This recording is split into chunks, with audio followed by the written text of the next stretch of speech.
And here we have Project OTIS all completed.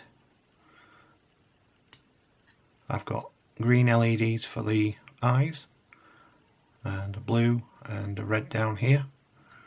You can easily change the LEDs by changing the links on them positions. That one's for having it a blue, a red and a green. As you can see, I've got a link in place.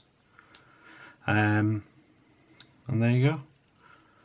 Prototype 1 done. Well done to Leeds Raspberry Jam, to all involved who've designed and created it. It was a first for me to do any SMD soldering. Not quite a challenge, but I did alright. It works. Super duper. Well done.